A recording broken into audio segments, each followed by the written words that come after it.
Hello everybody, I have a little Spanish guitar song for you to learn today. It's quite simple but also hopefully lovely if you play it nicely and you like that kind of sound. If you've watched my videos before, you'll understand that I love to give you things to improvise within. So I'm not here to teach you how to play repetitively just the same as me or just the same as anybody else or a famous guitarist. I'm here to encourage you to learn your own style and to develop your own style, and all I give you is a few little bits of musical DNA that hopefully you can take and you can evolve and play in your own style with your own technique, ability, experience and interests as well. So I'm just going to give you some little seeds here and I hope you like it. I'll play you something small and then I'll start to show you how you can play something similar.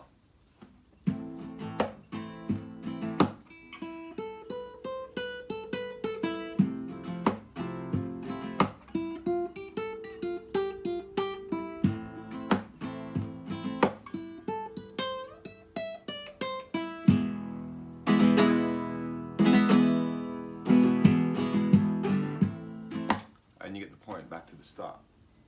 So I've used a few different techniques in there. Maybe you know some of them, maybe you don't, maybe you know none of them, but whatever your ability level will get you playing something nice.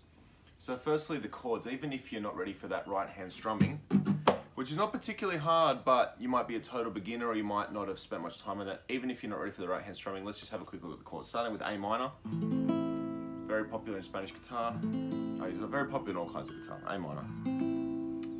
Next is an F major 7, quite common also in Spanish guitar. A lot of the time when you first start to learn guitar, you do your big F chords, and it's usually the hardest one, the barred F.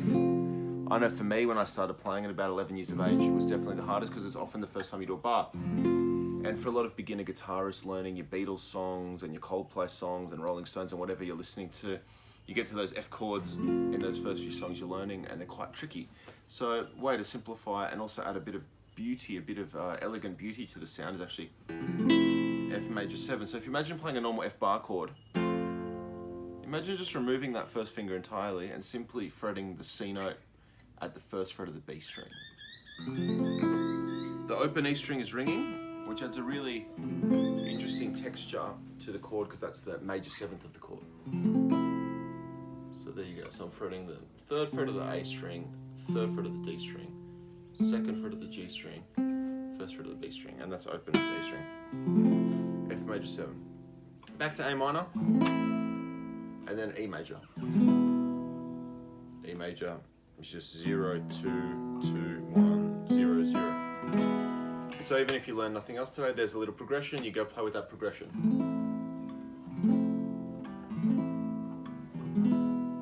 But I was doing a bit of strumming as well, which is kind of nice. I was going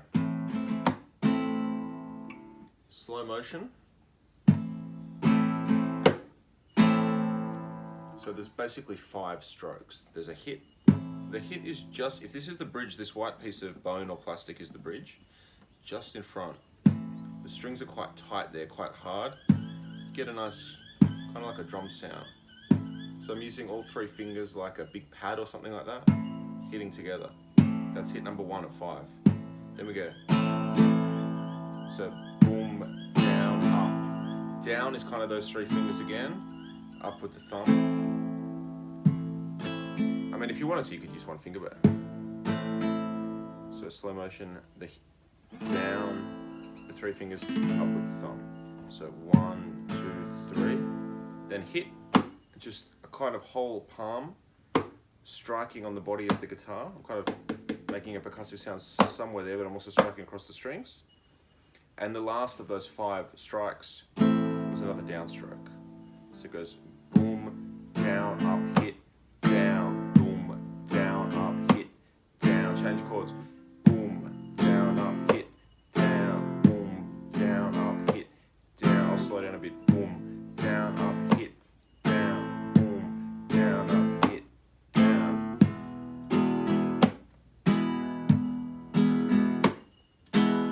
If that's tricky or whatever, just pause the video, spend some time on that. Even if you don't get to the rest of the video, I'd be very happy if you've been inspired enough to go and practice some cool rhythm playing.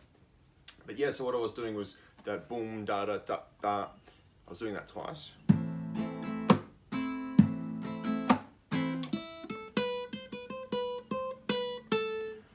is improvising a simple melody in A minor, and the notes I was using was 0, 5, 7, 8. If you've seen my videos before, you'll know that I do that quite often. I love that combination of zones, 0, 5, 7, 8.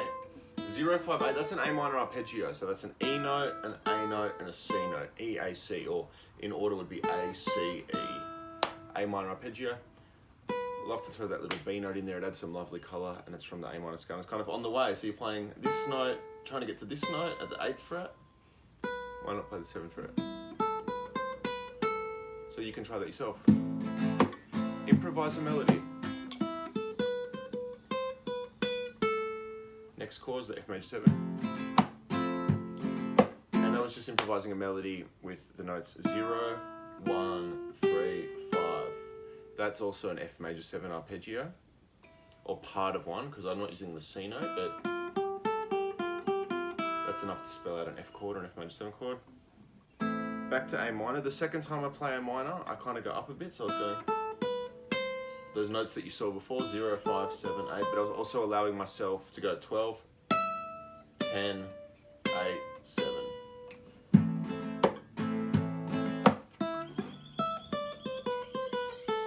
A little clue I'll give you here, and it's useful not just in this application, but many others, especially if you're alternating between chords and lead or chords and a melody. Pretty much every lick I'm playing in this improvised little melody is starting with the open string. The reason I do that, yes, it's a nice note, but I'm not choosing that note deliberately every time. The reason I do that is so that in between getting from the chord to get my finger wherever it needs to go. See how I've got to move my left hand to wherever the notes are. By playing with my right hand an open string, it gives me that extra split second. Gives me that extra split second to move my left hand. So that's something worth looking at all the time when you're playing, is that you can use an open string to start a melody, even if it's not from the correct scale necessarily or arpeggio. Some really nice things can happen when you use an open string at the inverted commas wrong time. And then on the E, a few options. You can do like a bit of a flair, which is cool. And I've got some videos discussing that on the channel. You can do like the full Spanish trigger flair, which is like those ones. Or a little one that I like to do when I'm not playing so loud is just first finger and thumb.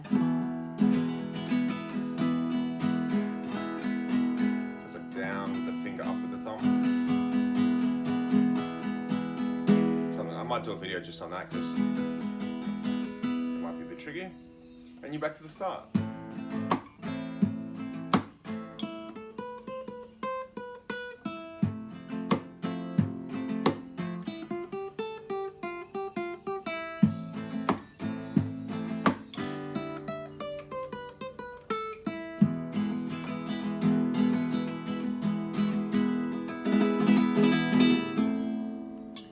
Thank you so much for watching. Rather than ask you to copy exactly what I've just played there, I'm just trying to open you up to some possibilities of chord and melody combinations. I hope you feel like picking up your guitar and playing something. That is what I'm here for. That hopefully is what you're here for as well. Enjoy your playing, enjoy your improvisation, play freely and with spirit. Have a really great time, and I'll see you next time. Thank you so much.